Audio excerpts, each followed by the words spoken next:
Er xotinni qattiq sevishini, xotini shu sevgiga arzishini bitta belgisi bir so'z bilan ayting.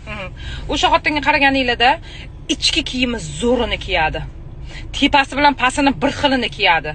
Pasi boshqacha, tepasi boshqacha, pasi momomnikidek shalvirab yotgan hibisini qidirmaydi.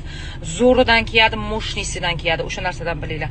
U xotin o'ziga qaramas, zo'r kiyinmas, dahshat bo'yanmas, lekin ichki kiyimi dahshatidan kiygan bo'ladi.